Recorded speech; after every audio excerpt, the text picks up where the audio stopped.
Irmãos, domingo passado, nós começamos um estudo tratando sobre a vida de Abraão.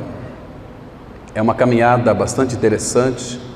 Abraão, Isaac e Jacó serão esses três personagens bíblicos que nós vamos analisar junto com a igreja até a maturidade. Claro que nós vamos ver alguns pontos específicos na vida de Abraão. Eu queria que você ficasse bem atento, bem concentrado, porque o chamado de Abraão tem a ver conosco. Deus nos chamou em Abraão, no final de Gênesis capítulo 11. O chamado de Abraão foi lá em Ur dos Caldeus. Entende? Vai ser muito interessante. Então, até vermos toda a vida de Abraão, nós vamos analisar detalhes. Então, necessariamente, em alguns aspectos, nós vamos verificar as visitas que Deus fez com Abraão. Irmãos, cada visita que Deus fez com Abraão, e foram 11 visitas, nós vamos analisar cada uma delas em estudos posteriores. De repente estudamos 2, 3, até chegar na 11ª. Vamos analisar Abraão e seu filho Isaac, e depois vamos estudar a vida de Isaac, depois a vida de Jacó, porque esses três personagens ocupam um lugar fundamental nas Escrituras Sagradas. Jesus mencionou sobre Abraão, Isaac e Jacó no Novo Testamento. Então, quando Deus nos chamou na pessoa de Abraão. Ele é o pai da fé.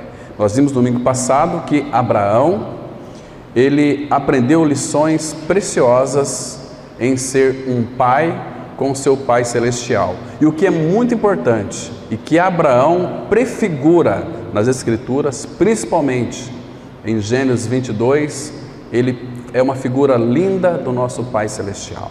Então é muito interessante, irmãos, quando nós analisarmos as 11 visitas de Deus a Abraão, queridos, que coisa impressionante. Nós vamos ser muito edificados, nós iremos ficar mais atentos com a visitação do Senhor quando Ele faz em nós. Ele já habita em nós. Quando cremos em nossa inclusão ali no corpo de Cristo, nós participamos da sua morte e ressurreição. Cristo vem morar dentro de nós, Ele está em nós. Mas tem um detalhe muito importante aqui que nós devemos estar sempre atentos.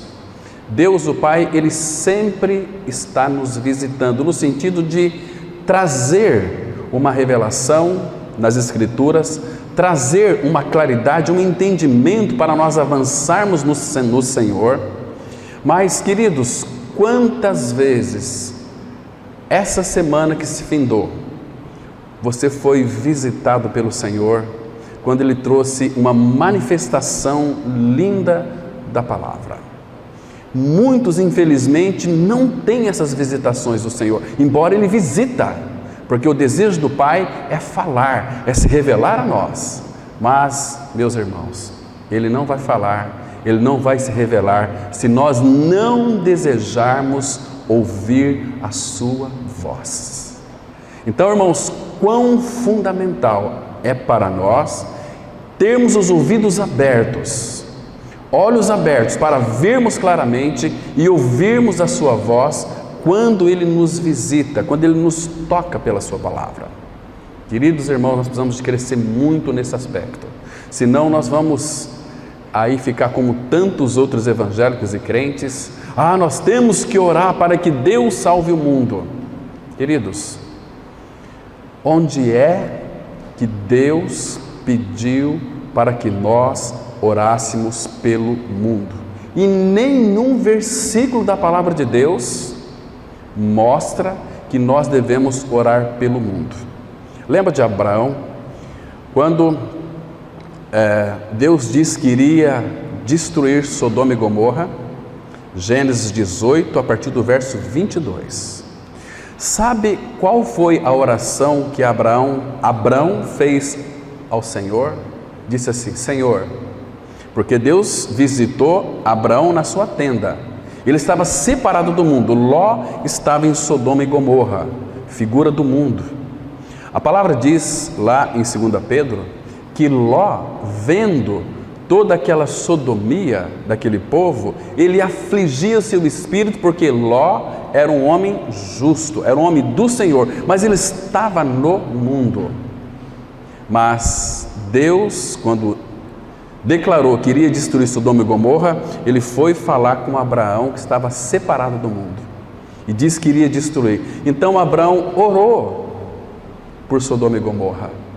Deus disse assim: Senhor, se houver lá naquela cidade 50 justos, tu irás destruir a cidade? Deus disse para Abraão: Abraão, longe de mim que eu faça tal coisa. Como que eu posso destruir o justo com o ímpio? Não vou fazer isso. Então Abraão insistiu: Senhor, ainda que eu sou como pó e cinza, e se houver ali 45 justos, você vai destruir a cidade? Não. Se houver ali 45 justos, eu não destruirei por causa dos 45. Ele foi baixando. Então no final ele diz assim: Abraão, vai lá, tira Ló e a sua família, e avisa a esposa de Ló para não olhar para trás. Ela saiu de Sodoma e Gomorra, mas ela levou dentro de si toda aquela realidade de Sodoma e Gomorra. Então ela se transformou numa estátua de sal, porque ela olhou para trás. Percebe, irmãos? Queridos, Jesus, ele disse assim, lá em João capítulo 17, vamos ler alguns versículos para a gente entrar aqui nesses versículos. João capítulo 17, observa aqui, irmãos, que o Senhor Jesus Cristo, o próprio Senhor, não intercede pelo mundo. Ele diz assim, João 17, versículo 9, vamos ler com bastante atenção, que diz assim a palavra, olha aí, aquela linda oração sacerdotal do nosso amado Senhor ao seu Pai. Que amizade profunda, que comunhão maravilhosa que eles tinham aqui. E a Bíblia diz assim, João 17, verso 9, olha o que Jesus está dizendo na sua oração ao Pai. É por eles que eu rogo, ou seja, pelos seus discípulos, por aqueles que são teus. Não rogo pelo mundo. Queridos, muito cuidado quando você escuta de pessoas queridas que orem pelo mundo. Um dia uma missionária mandou para mim um e-mail, nós temos que rogar pelo mundo para que Deus salve. Falei, não vou rogar pelo mundo, porque se o meu Senhor não rogou pelo mundo, mas então significa que Deus não amou o mundo? João 3,16 fala que Deus amou o mundo de tal maneira que deu seu Filho único. Deus amou o mundo e fez uma obra no Calvário. Mas, queridos irmãos, Jesus está dizendo aqui que Ele não roga pelo mundo, porque este mundo é rebelde, este mundo não crê no Senhor, este mundo não quer o Senhor, irmãos. Para que rogar? Eu fico assim muito triste quando de repente uma pessoa fala para mim, Pastor Cláudio, eu queria que você orasse por aquela pessoa, e aquela pessoa eu conheço, eu sei que ela é uma pessoa mundana e não quer o Senhor, então lá vai eu incomodar o Pai, Deus, orando por aquela pessoa. Eu tenho muita dificuldade, irmãos, em orar por aqueles que não são do Senhor. Talvez eles nunca vão crer, e nós vamos perder tempo orando por aquelas pessoas. Jesus disse assim, não rogo pelo mundo, mas por aquele que me deste, porque são teus. Queridos, da mesma maneira orou o profeta Zacarias ao Senhor. Deus disse, não roga por eles. Abra sua Bíblia em Jeremias capítulo 7, versículo 16. Jeremias 7, versículo 16, olha o que a Bíblia está dizendo aqui, irmãos. Então, como Abraão orou pelo mundo, Deus disse, não, Abraão, não adianta você interceder por eles, eu vou destruir aquele mundo, vou destruir Sodoma e Gomorra. Agora aqui, olha o que o profeta Jeremias, capítulo 7, versículo 16, escute com bastante atenção esse versículo, irmão. Diz assim a palavra, tu, pois, não interceda por este povo, nem levantes por ele clamor ou oração, Não me importunes, porque eu não te ouvirei. O 17: acaso não vês tu o que andam fazendo na cidade de Judá e nas ruas de Jerusalém? Por que você vai orar por este povo, se este povo não me quer, não me deseja? Este povo já está condenado. A Bíblia diz lá, 2 Timóteo, capítulo 2, que o ímpio vai de mal a pior. Não tem para eles solução, porque eles não querem o Senhor. Cristo já realizou uma obra no Calvário plena e perfeita. Agora, para aqueles que creem, o profeta Isaías também vai dizer a mesma coisa. Isaías orando para aquele povo, Deus disse: não interceda por este povo, eles são rebeldes, eles não se voltarão para mim. Então por que você está me importunando? Eu não vou ouvir essa oração, eu não vou atuar, porque Deus, Ele não vai arrombar nenhum coração. Ele pediu para nós a responsabilidade da igreja ir por todo mundo e pregar o evangelho a toda criatura. Quem crer no evangelho e for batizado será salvo. Mas, irmãos, infelizmente, muitos nem têm uma clareza sobre o que é o evangelho. O que é evangelho? Evangelho é a palavra de Deus. Evangelho é Mateus, Lucas, Marcos e João. Não, isso não é evangelho. São o evangelho que eles escreveram. Mas a palavra evangelho, Paulo a resume em 1 Coríntios 15, de 1 a 4. Ele mostra o que é evangelho. E se nós não crermos como está escrito, a nossa crença, ela é em vão. Entende, irmãos? É crer como diz as escrituras sagradas. Irmãos, quando o Senhor nos visita, Ele tem algo para nos comunicar. Ele tem algo para nos falar. Então, irmãos, peça ao Espírito Santo de Deus que lhe conceda ouvidos sensíveis para você perceber a sua visitação. Nós vamos tratar isso das visitações do Senhor a Abraão. 11 visitações, e todas elas Abraão estava vigilante, estava com os ouvidos abertos e sensíveis, e logo ele identificava que era o Senhor. E cada visita que Deus fez a Abraão tem um propósito extraordinário, que a gente deve ficar muito atento também. Então, no decorrer dos estudos da vida de Abraão, hoje vamos ver a vida de cruz em Abraão, porque a cruz está inserida nas escrituras sagradas, desde o Antigo Testamento até o Novo Testamento. Está na glória também, porque o Cordeiro, diz o apóstolo Pedro, Apocalipse 13 também vai mostrar que Jesus é o Cordeiro de Deus que foi morto antes da fundação do mundo, ou desde a fundação do mundo. Estão me compreendendo, irmãos? Irmãos, nós temos tido ouvidos sensíveis. Você tem percebido quanto o Senhor tem lhe visitado, manifestado com a sua palavra? O Senhor se manifestará a nós pela sua palavra. Irmãos, nós estamos vivendo uma época em que a palavra de Deus é muito rara. Para pensar nesses últimos dias. É raríssima a palavra de Deus.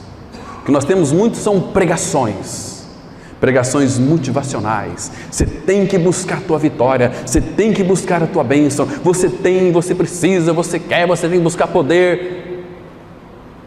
Cristo é o poder de Deus. Todo o poder foi dado para o Senhor Jesus, no céu e na terra, e Cristo é a nossa vida. Se nós temos Cristo, nós temos todo o poder. Poder para amar, para perdoar, para carregar os nossos irmãos nas costas, para viver uma vida em união com o Senhor. Entende, irmãos? Um poder que nos traz uma paz imensurável. Porque neste mundo, queridos, a gente percebe que o povo estão totalmente aflitos. Este mundo é aflição. Jesus disse: no mundo tereis aflições, tem de bom ânimo, eu venci o mundo. Quem que trouxe essa pandemia para nós, irmãos? O próprio Senhor. Veio lá da China. Não foi o próprio Senhor. Por que você sabe? Porque em Lucas 21:11 diz que no princípio das dores haveria nação se levantar contra a nação, terremotos em vários lugares, epidemias e fome. Epidemias é seguida de fome. Tem muita gente passando fome. As escrituras estão se cumprindo. Então, meu querido irmão, é o princípio das dores. E o Senhor Jesus está voltando para buscar a sua igreja. Ele já está com a mão na maçaneta da porta. Percebe? Então nós vamos hoje aqui analisar com bastante cuidado. Vamos procurar não nos distrairmos, irmãos. Fique bem atento. Se você ficar com sono, puxa teu cabelo. Mas você precisa de ouvir essa palavra hoje. Porque que você está aqui, foi Deus que permitiu que você estivesse aqui. Muitos dos nossos irmãos, alguns estão doentes com Covid, não poderão estar aqui. Outros se recuperaram do Covid, queriam vir, falei, fica em casa, espera mais uma semana aí, né? Depois você vem na outra semana. Mas nós não temos que temer nada nem ninguém, como está escrito em João 5,24. Jesus disse assim, em verdade, verdade vos digo, quem ouve a minha palavra e crê naquele que me enviou, não entra em juízo, mas já passou da morte para a vida. Então, irmãos, temer o que, irmãos? Temer o que? Que o Senhor então nos ajude nessa reflexão da palavra, que o Espírito Santo nos conduza e traga direção para nós. Vamos ler aqui Gênesis capítulo 17, versículo 1 no nosso boletim, ok? Gênesis capítulo 17, versículo 1, está aí dentro do boletim. Para quem tem os boletins, só abrir o boletim aí na parte interna. Todas as vezes que aparecer em negrito, vamos ler juntos. Quando nós lemos em voz audiva, nós lemos duas vezes. Lemos com os olhos e lemos com os ouvidos e recebemos com o coração. Está escrito assim, Gênesis 17, 1, a palavra do Senhor diz assim: quando atingiu Abraão a idade de 99 anos, apareceu-lhe o Senhor e disse-lhe: eu sou o Deus Todo-Poderoso, anda na minha presença e sê perfeito. Vamos ter uma palavra de oração, irmãos. Nosso Pai, nesta manhã tão graciosa, tão linda e tão perfeita, venha revelar a pessoa de Cristo em nós e formar Ele em nós. Pai, a Tua palavra que for revelada nos nossos corações hoje, que nós venhamos entender, ó Pai, como que uma das Tuas visitações a nós. Pai, quando nós nos reunimos, não é, ó Pai, um momento comum, porque é a reunião do Teu povo. Nós temos uma grande expectativa que Tu irás falar conosco nesta manhã, porque Tu nos trouxeste aqui para aprendermos as lições que Tu desejas ensinar a cada um de nós. Abra os nossos ouvidos para que possamos ouvir a Tua voz. Fale, Pai, fale de uma maneira que possamos ver além da letra a Ti, Senhor, e tocar toda a Tua realidade. Nos dê uma memória fecunda e fértil para retermos a Tua palavra e que ela produza em nós os frutos que Tu mesmo já os designou. Está nas Tuas mãos esse tempo, abençoa e fala conosco, é o que Te pedimos em nome de Jesus. Amém.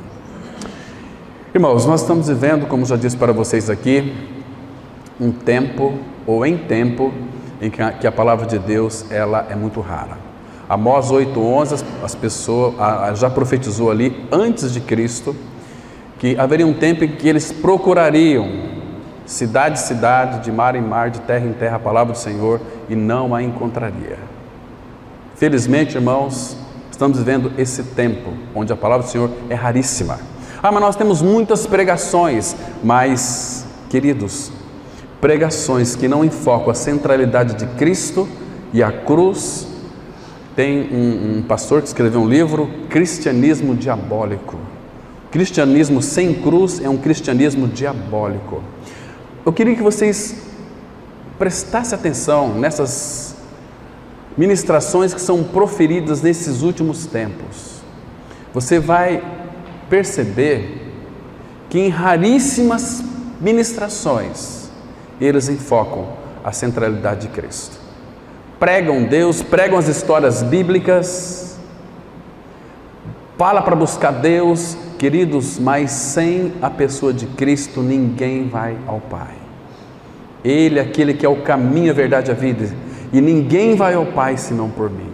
Então o Senhor da igreja é Cristo, que infelizmente está sendo esquecido em nossos púlpitos. O mundo está corrompendo a noiva do Senhor. Então, queridos, temos que estar bem atentos, porque estamos vivendo uma época em que a palavra de Deus ela é muito rara, e que o Senhor nos visite nesta manhã, irmãos, trazendo entendimento espiritual, trazendo revelação da sua palavra para nós, para sermos curados, para sermos sarados, para sermos edificados, para levar em nosso corpo a morte de Cristo, para que a vida dele seja expressa através de nós. Então, queridos, altar, vocês observaram que nesse versículo 1 que nós lemos aqui, Deus mostrando quem Ele é, o Todo-Poderoso. Quando diz aqui no final do versículo 17, eu sou o Deus Todo-Poderoso. Quem é este Deus Todo-Poderoso? Queridos, quando fala aqui Deus o Todo-Poderoso, está se referindo a Elohim, é o Deus Criador. Mas quando fala eu sou o Deus Todo-Poderoso, a quem se refere aqui? Ao nosso amado Senhor, porque aqui no hebraico é Jeová, é Yahvé. Yahvé, esse eu sou aqui do Antigo Testamento, e aquele mesmo eu sou do Novo, quando ele disse assim lá em João 10:9, eu sou a porta, eu sou o caminho, eu sou a verdade e a vida, eu sou o pão da vida. Quando levantardes o Filho do Homem, então entendereis que eu sou, Ele é o eu sou, percebe? Eu sou a ressurreição e a vida, quem crê em mim, ainda que morra, viverá. Este eu sou do Novo Testamento é Jesus encarnado. Que maravilha é isso para nós, irmãos. Temos que ter esse discernimento espiritual. Anda na minha presença e ser perfeito. A palavra aqui é a mesma de perfeição que tem lá em Mateus capítulo 5, versículo 48, que diz assim: sede vós perfeito, como é perfeito o vosso Pai Celestial. Sede vós perfeito. A palavra perfeito é teleios. Teleios aqui é maduro. Anda na minha presença, Deus está dizendo para Abraão, anda na minha presença e você será uma pessoa madura, amadurecida, moldada. O que é uma pessoa madura, irmãos? Uma pessoa que foi trabalhada pelo Senhor.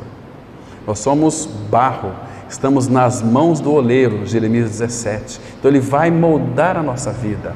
Às vezes nós quebramos na mão do oleiro, Ele faz com aquele mesmo barro um barro novo e coloca dentro deste barro, 2 Coríntios 4:7, temos este tesouro em vasos de barro, para que a excelência do poder seja de Deus e não de nós. Quem somos nós, irmãos? Apenas um vaso de barro e que tem este tesouro. Agora, para que esse tesouro ele brilhe, para que esse tesouro apareça, este vaso tem que ser quebrado, para que então as pessoas possam ver em nós. Irmãos, ninguém vai ver em nós a pessoa de Cristo se nós não tivermos uma vida de quebrantamento. E o que nos quebra, irmãos? A cruz. O que nos quebra, irmãos? Tribulação, sofrimento e dor.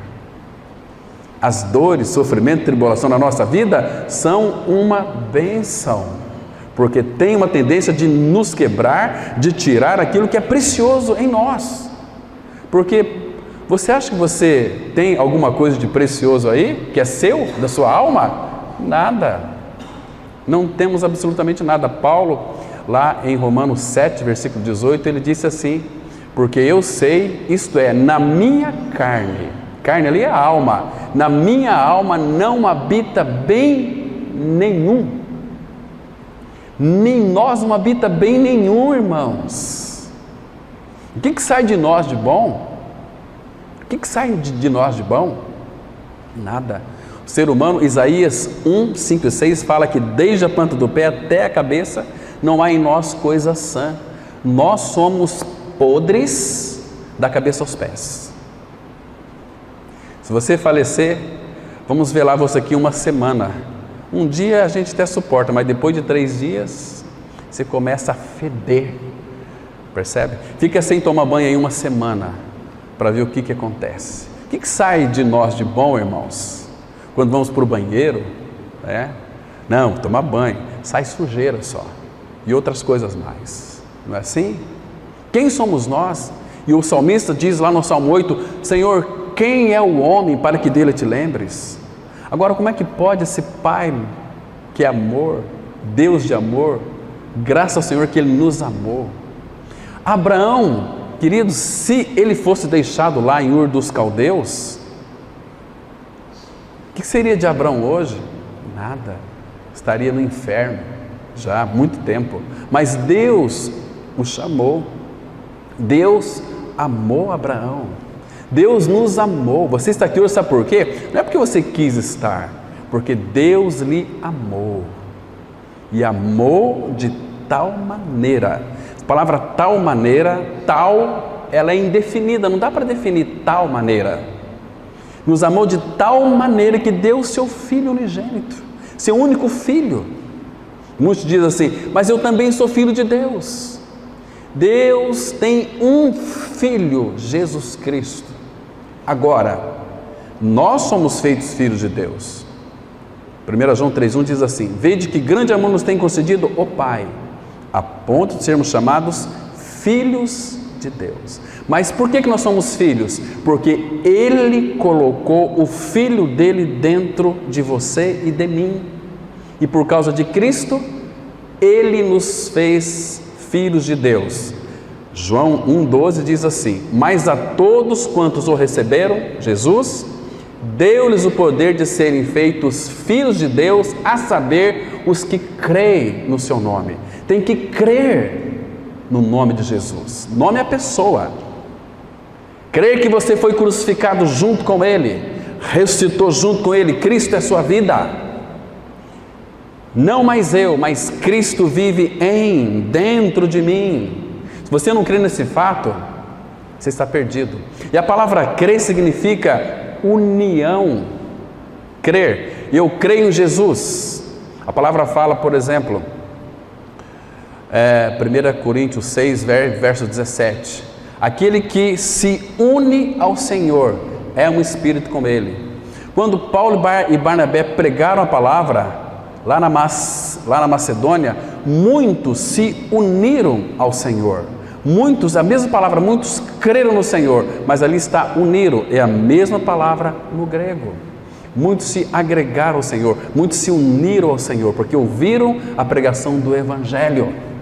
Evangelho é morte e ressurreição, e a nossa morte e ressurreição junto com Cristo. Meus queridos irmãos, se houver alguém aqui que ainda não creu nessa verdade, por misericórdia, clame ao Senhor e fala, Senhor, tem misericórdia, abra o meu entendimento, para que eu possa vir a crer neste Evangelho maravilhoso, que eu fui atraído no corpo de Cristo, que eu fui morto com Ele, que eu ressuscitei com Ele, que Cristo é minha vida. Senão você vai ser simplesmente um religioso, um evangélico aí, 50, 80, 90 anos, morrer e vai para o inferno.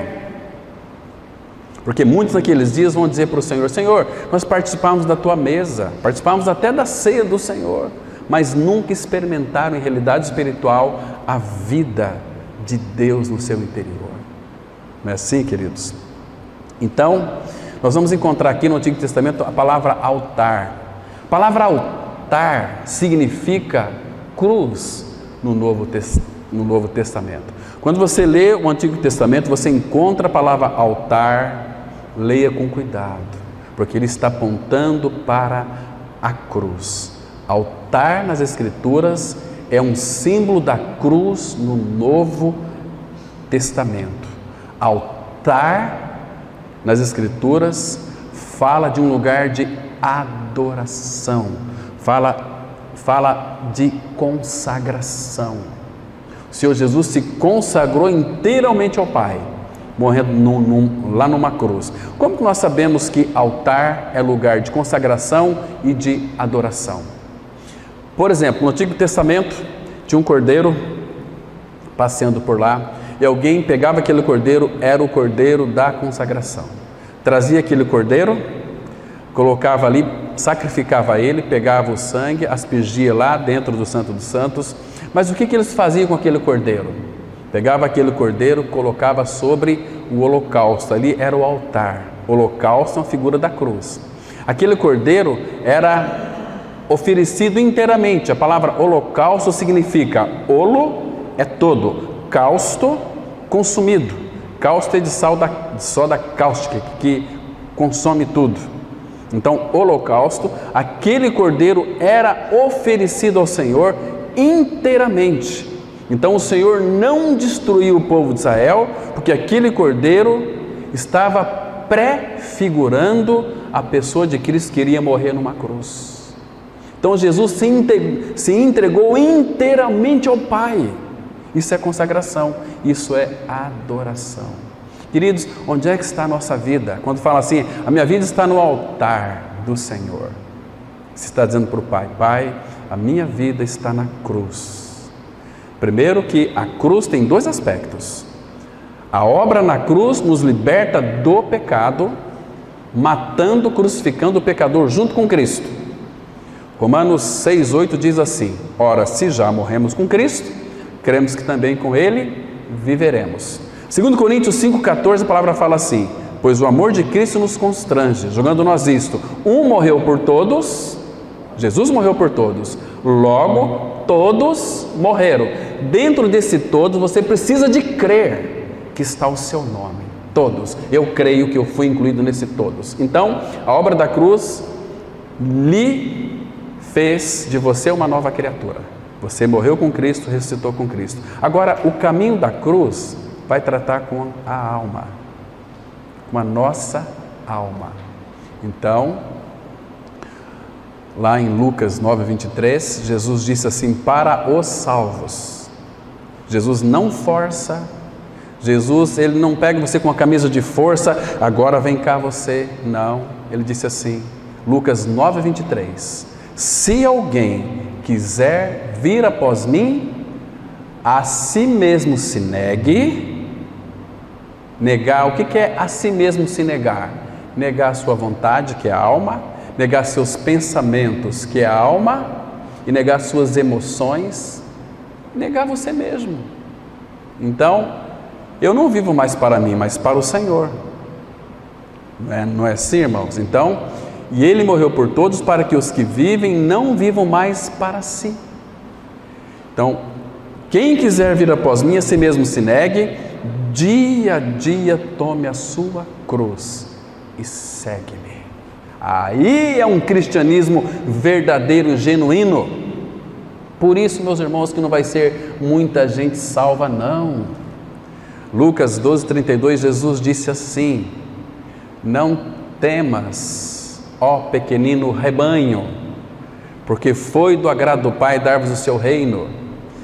Lá em Isaías 17 fala que num pé de azeitona tem mais de 10.000 azeitonas, 10.000 azeitonas, uma igreja que tem 10.000 membros, desses 10.000 membros, vai se salvar 2, 3, quando muito 5.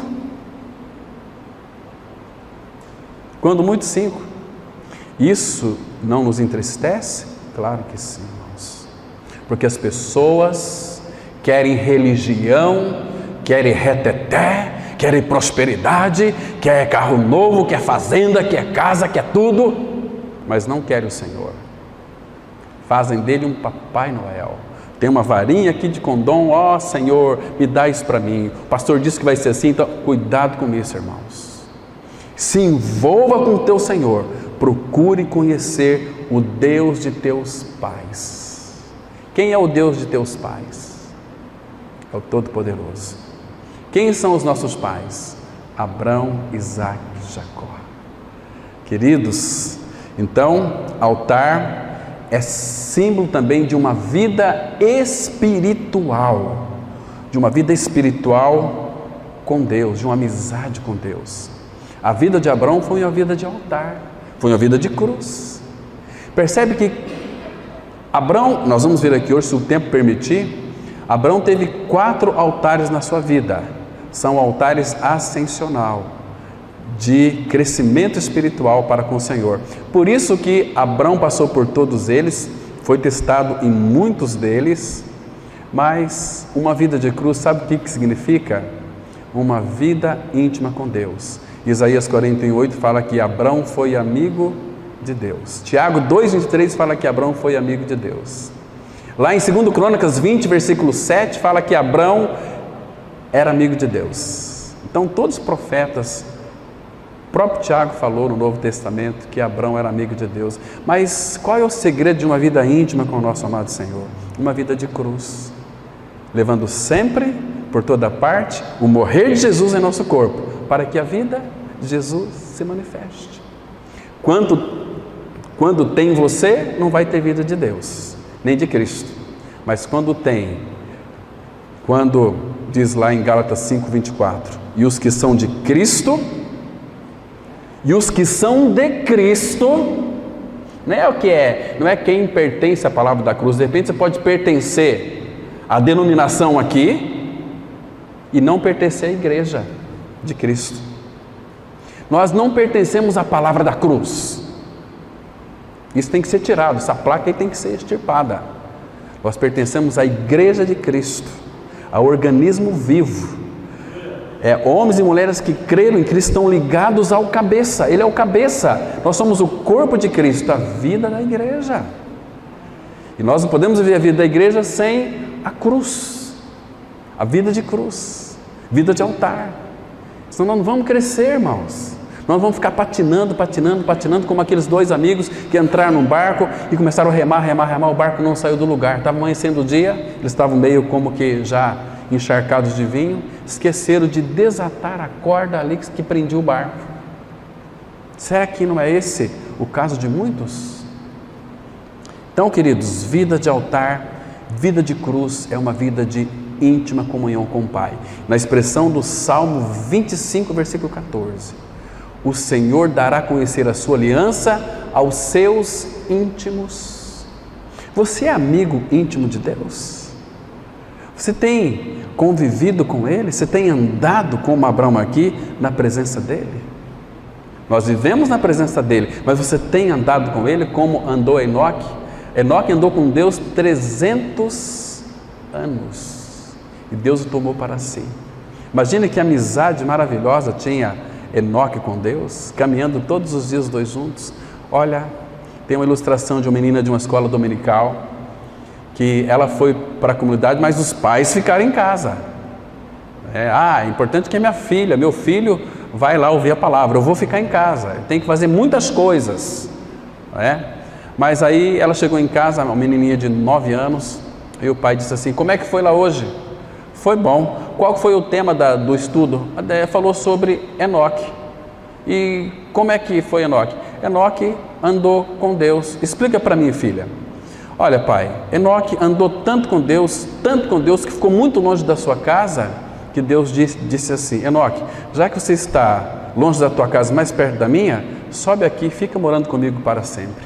E Enoque foi trasladado, ele não experimentou a morte. Irmãos, que coisa linda, irmãos. Nosso Pai é maravilhoso.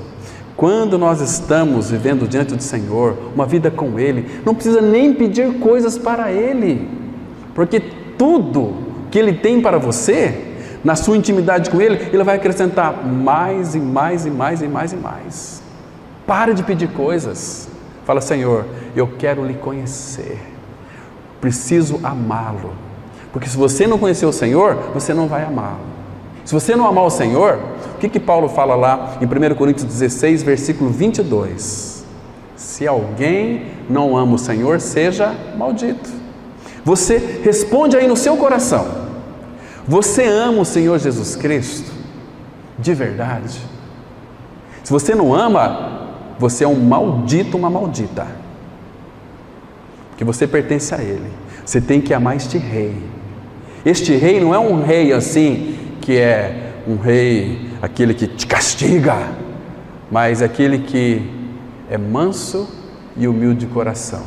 Este rei que leva eu e você para pastos verdejantes.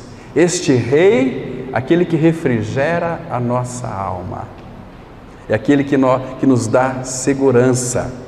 É aquele que, habitando em nós, como Ele é amor, o perfeito amor lança fora todo o medo. Irmão, você tem medo do quê? E de quê?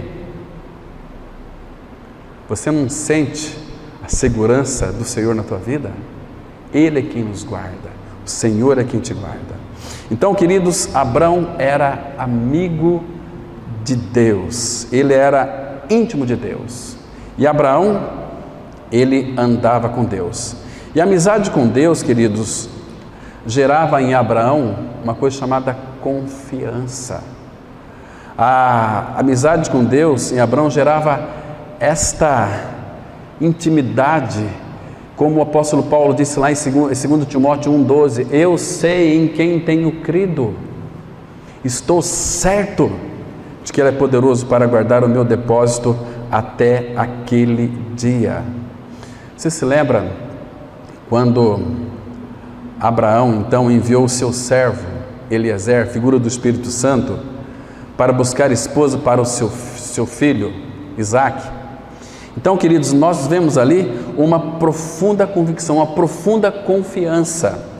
Sabe o que Abraão disse para o seu servo? Abra sua Bíblia comigo, por favor, eu quero que vocês decorem esse versículo aqui, lá em Gênesis capítulo 24, versículo 38 em diante.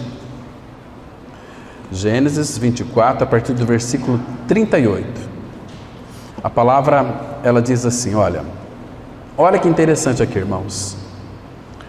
Aqui é Abraão falando para Eliezer. Este Eliezer aqui é o servo de Abraão, é uma figura do Espírito Santo. Então ele disse assim, versículo 38. Porém irás à casa de meu pai. Aqui Eliezer está falando para os pais de Rebeca. Porém irás à casa de meu pai e à minha família e tomarás esposa para meu filho. Essa esposa aqui para o filho Isaque, Isaque é uma figura de Cristo. Essa Rebeca aqui é uma figura da igreja. Então, olha só, Abraão mandando o seu servo, que é uma figura do Espírito, para trazer da sua parentela, não um jugo desigual, esposa para meu filho. Aí, olha o que ele respondeu, versículo 39, respondi ao meu Senhor, talvez não queira a mulher seguir-me, talvez a igreja não quer vir comigo. Aí, olha o que Abraão respondeu para ele, ele me disse, o Senhor, olha que lindo, irmão, aprecia isso, o Senhor em cuja presença eu ando, anda na minha presença, eu te farei perfeito. Em cuja presença eu ando, enviará contigo o seu anjo e levará a bom termo a tua jornada, para que da minha família e da casa de meu pai tomes esposa para meu filho. Que lindo, irmãos, que coisa mais maravilhosa. E qual que é a resposta da igreja para este chamado? Sabe qual deve ser aqui? Olha o versículo 57 agora, desse mesmo capítulo. Disseram, porque Eliezer, que é uma figura do Espírito, disse assim, eu tenho que levar a esposa para Isaque, o meu Senhor. E eu vim para mostrar quem é Isaque. Eu vim para encantar Rebeca. Ela, sem conhecer Isaque, já está amando. Pedro fala assim, 1 Pedro 1, versículo 8. A quem não vendo visto, agora amais. Não vendo, mas nós amamos a Ele. Por isso que eu disse aqui, você ama a Cristo? Se você não ama a Cristo, você não vai desejar que Ele volte. Diz assim, então, o servo de Abraão disse, eu tenho que levar a Rebeca. Não, deixa ela mais 10 dias, mais um mês. Não, é urgente, eu preciso de ir. E aquela briga toda, então vamos perguntar para ela. Ele disse assim no versículo 57, disseram, chamemos a moça, essa moça aqui é uma figura da igreja, chamemos a moça e ouçamo-la pessoalmente. Chamaram, pois, a Rebeca e lhe perguntaram, olha aqui, os pais perguntando para Rebeca. Rebeca é uma figura da igreja, irmão, entenda isso. queres ir com este homem?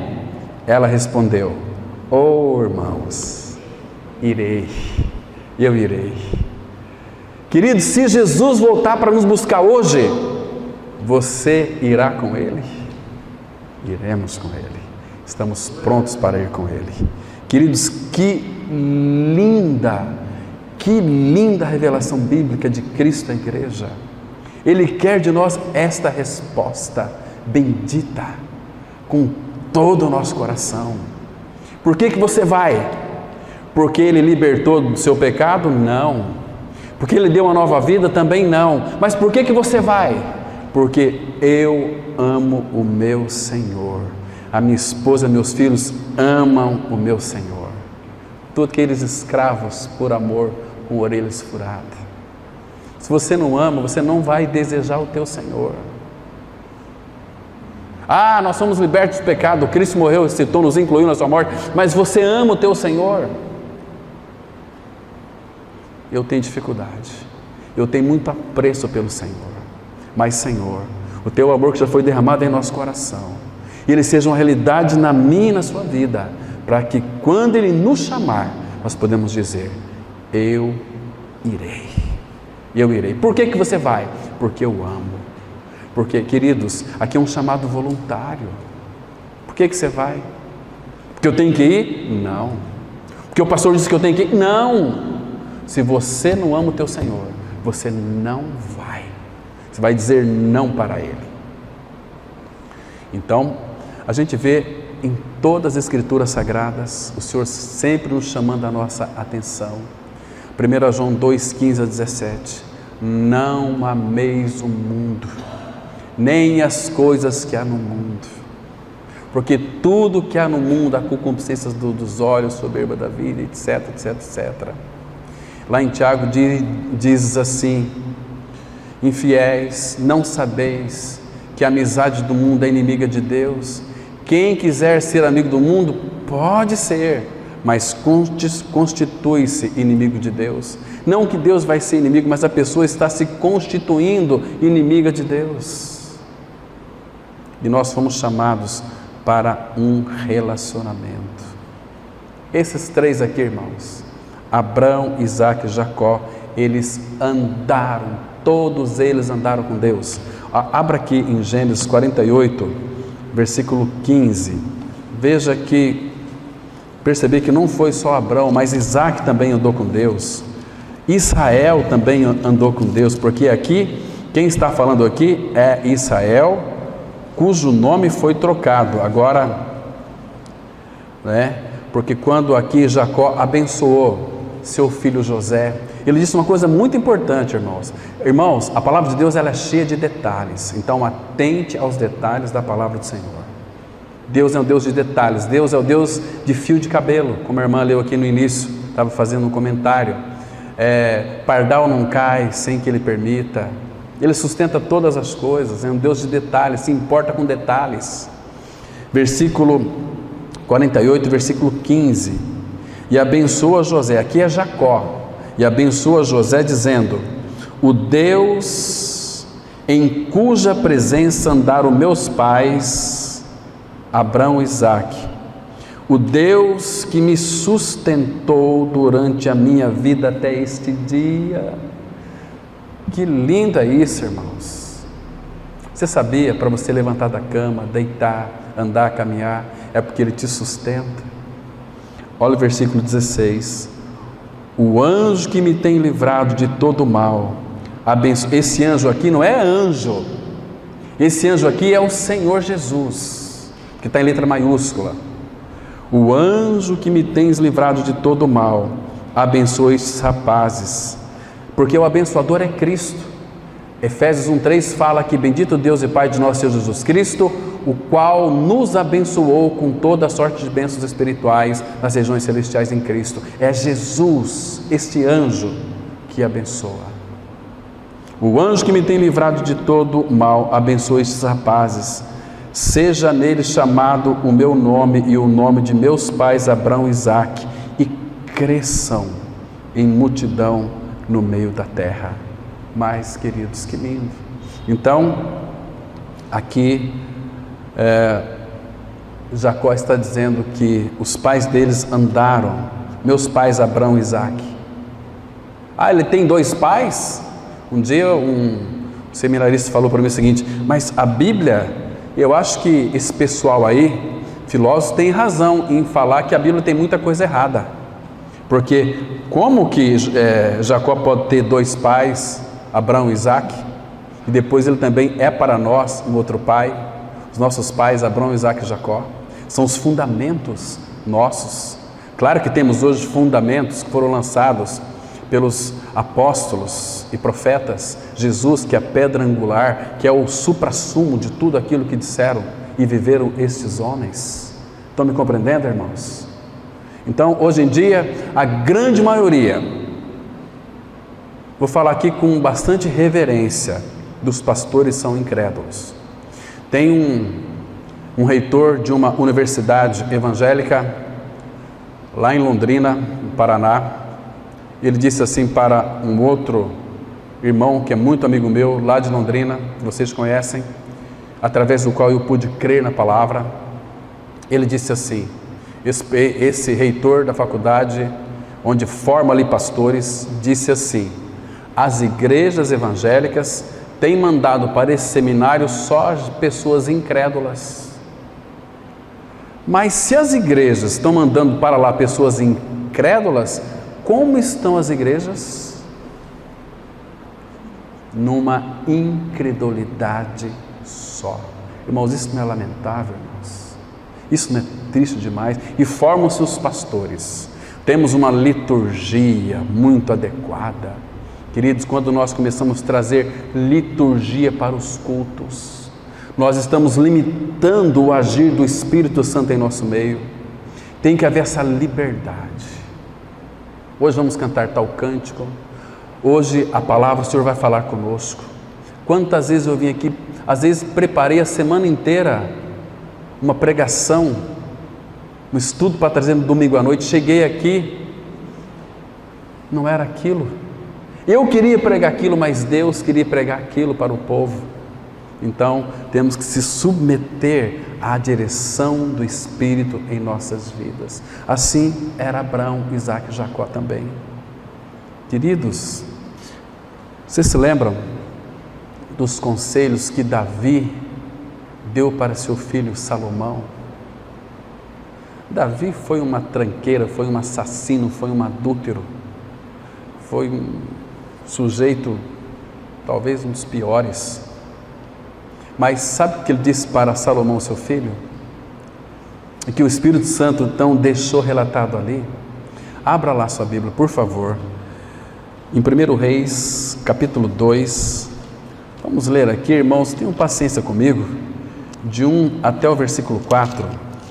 Nós vamos analisar aqui alguns detalhes que são fundamentais. 1 Reis 2,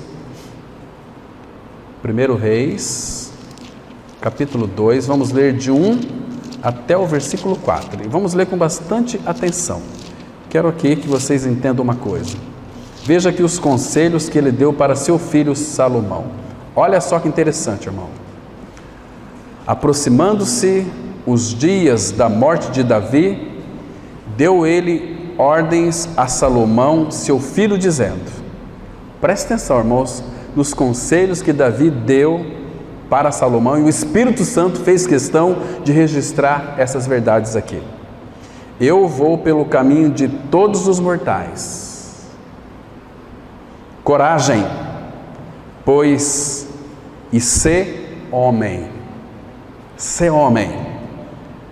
Guarda os preceitos do Senhor teu Deus, para andares nos seus caminhos. Andares nos seus caminhos é andar na presença dEle. Anda na minha presença e te farei perfeito. Para isso, algum tempo atrás, nós analisamos os caminhos de Deus. Não sei se você captou aquilo ou guardou aquela palavra no seu coração, senão você não vai entender nada. Não, você vai ser só um ouvidor de mensagens dominicalmente e não vai ter isso como realidade. Você precisa conhecer os caminhos de Deus. Ele tem caminho na angústia, caminho na tormenta, tem caminho no fogo, tem caminho diversos lugares. Você conhece os caminhos de Deus? Então,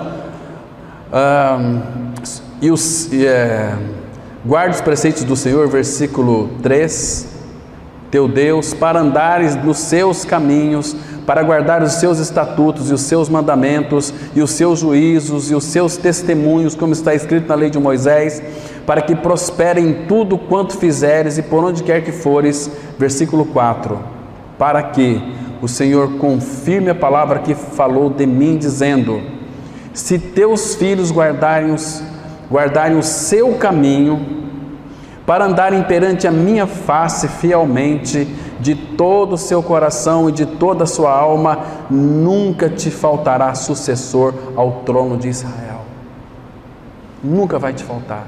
Irmãos, e Deus de fato concedeu isto a Salomão. Vire a sua Bíblia aí no capítulo 3, no versículo 6, aí mesmo, bem pertinho. Olha só o versículo 3, veja como é que começa aqui o versículo 3, irmãos. Diz assim: Salomão amava o Senhor. Agora, olha o versículo 5. Em Gibeão apareceu o Senhor. A palavra apareceu é se manifestou ou se revelou. Se revelou o Senhor a Salomão de noite em sonhos e disse-lhe Deus: pede-me o que queres que eu te dê. Olha o versículo 6. Respondeu Salomão. Veja como Salomão honrava seu pai. Ele disse assim: de grande benevolência usaste para com teu servo Davi meu pai, porque ele andou contigo.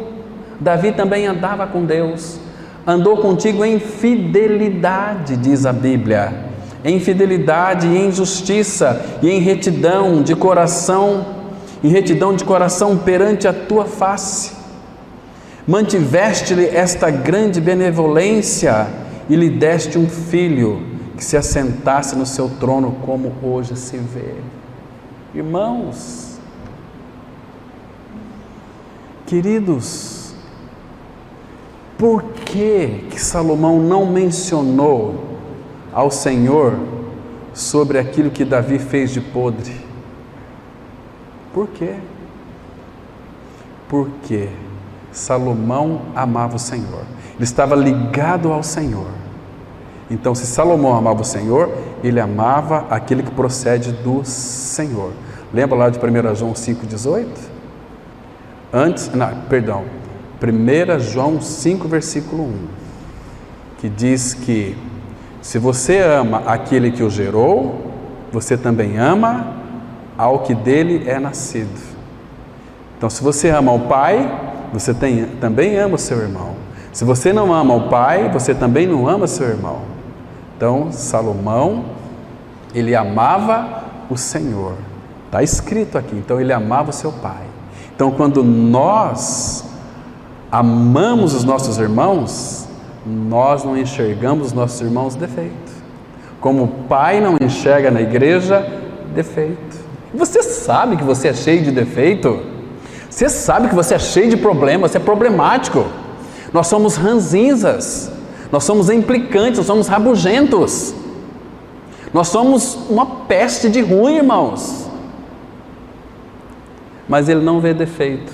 Por quê? Porque Ele te ama. E qual é a nossa dificuldade em amar os nossos irmãos? Porque nós não amamos a Ele. Quando nós amamos o Senhor, nós vamos amar os nossos irmãos. Se nós não amamos o Senhor, nós vamos criticar os nossos irmãos. Viu a irmã Adriana? Puxa, que parece que aquela mulher não come, é tão magrela. Você viu lá o nosso irmão Eduardo? Aqui tem um monte de Eduardo, né? Puxa vida, eu não gosto dele porque ele é muito narigudo. Eu não gosto do outro Eduardo porque é barbudo. Queridos, você viu aquele irmão lá careca? Tá caindo o cabelo. Nós vemos defeito nos irmãos. Mas o defeito que você vê nos teus irmãos é o que você tem. Porque naquilo que tu julgas, você se condena. Porque naquilo que você julga os outros, você pratica. Romanos 2:1 vai dizer isso claramente. Vocês entenderam aqui, irmãos? Ficou claro? Alguma dúvida? Para a gente, senão nós vamos entender o que significa de fato uma vida de cruz. Então, queridos, deixa eu ler mais um texto aqui. Abra lá em Isaías, capítulo 38, versículo 2 e 3. Ezequias, ele iria morrer, né? Mas aqui tem uma coisa que nos chama muito a nossa atenção. Vamos ler aqui a partir do versículo 1, Isaías 38, versículo 1, 2 e 3. Veja só que coisa impressionante aqui. Isaías 38, de 1 até 3. Olha só, naqueles dias, Ezequias adoeceu de uma enfermidade mortal. Veio ter com ele o profeta Isaías, filho de Amós, ele disse: assim diz o Senhor, põe em ordem a tua casa, porque morrerás e não viverás. Irmãos, por que Deus aqui queria matar Ezequias? Porque Deus queria poupar Ezequias de muitas coisas. Isaías fala, no capítulo 57, versículo 1, fala que o justo, ele é levado antes que venha o mal. Então Deus aqui na sua misericórdia queria levar Ezequias. Ezequias aprontou um pampeiro, começou a chorar, e chorar, e chorar, e chorar. Olha o versículo 2. Então virou Ezequias o rosto para a parede e orou ao Senhor, e disse: lembra-te, Senhor, peço-te, de que andei diante de ti com fidelidade. Então ele também andou. O Senhor queria poupar. Temos que ter discernimento disso aqui, irmãos, porque ele andou com o Senhor. Abraão andou com o Senhor, Salomão e Davi andou com o Senhor. E aqui: andei diante de ti com fidelidade, com inteireza de coração, e fiz o que era reto aos teus olhos, e chorou muitíssimo. Muito bem. O cuidado que Deus tem com os seus que andam com Ele é bastante grande, bastante significativo. Então, sempre quando vem o mal, que está além da nossa capacidade, Ele vai nos levar. Mas Ezequias chorou: ai, Senhor, eu quero. Mas como o Senhor amava tanto a Ezequias, concedeu para ele mais o quê? Querido, quando você está orando ao Pai, entenda uma coisa: Deus é amor, Ele é aquele que se compadece. Então, cuidado com as tuas orações. Procure saber se as tuas orações é da vontade do Senhor, porque Ele te ama tanto, tanto, que às vezes Ele concede algumas coisas para você, que aquilo vai lhe prejudicar muito. Você pensa que está pedindo errado. Então as nossas orações devem ser: Senhor, segundo a tua vontade, atende o meu pedido, segundo a tua vontade, porque nós já temos um intercessor diante do Pai, Cristo. O Espírito intercede por nós. Então ele orou: Pai, com o coração compadecido. Imagina, e Deus podia dar isso, só que Deus queria poupar Ezequias de tribulações terríveis. Depois, o que foi que aconteceu? Mais 15 anos, ele revelou seus tesouros para a Babilônia, roubaram tudo. Ele viu seus filhos sendo assassinados na sua frente. Deus queria poupá-lo de tudo isso. Põe tua casa em ordem, que eu vou te levar. Ah, mas Senhor, eu andei na tua presença. Eu sei. Andou com fidelidade e interesse de coração, está escrito aqui, irmãos. Mas, queridos, vivam debaixo da vontade do Senhor. A vontade dele é perfeita, é reta, é justa. Aprenda a viver uma vida de cruz. Aprenda a viver uma vida de cruz. Queridos, hoje nós não entramos aqui no estudo sobre a vida de cruz. Deixar para domingo que vem. Você tem aí o teu boletim, leve para casa e traga ele domingo que vem. Nós vamos estudar este boletim novamente. Nós não vimos nada hoje. Queria introduzir para que a gente pudesse então adentrar numa vida com o Senhor, tá certo? E domingo nós vamos estudar isso aqui em profundidade, vendo detalhes. Eu falei para vocês que nós iríamos ver detalhes na vida de Abraão. Então, não vamos estudar de uma forma panorâmica, vamos nos aprofundar e ver detalhes, pacientemente, como Ele é paciente. Porque Deus, Ele vai trabalhar na nossa vida para aquele que nele espera. Que o Senhor, então, continue falando aos nossos corações. Amém? Vamos ter uma palavra de oração. Pai, abençoa a Tua palavra. Frutifica a Tua palavra, Pai. Que ela não volte para Ti vazia, mas ela faz aquilo que lhe apraz e prospera para a qual foi designada. Oh, meu Pai, tem misericórdia de nós. Nos ajude a Te conhecer um pouco mais. Continue falando aos nossos corações, Pai, nessa tarde, nessa noite. Abençoa, Pai, o restante desse dia. Que possamos, ó Pai, não perder tempo com coisas. Tapa os nossos ouvidos para não ouvir falar de notícias más. Inclina o nosso coração para Ti mesmo. É o que nós pedimos, em nome do Senhor Jesus Cristo. Amém.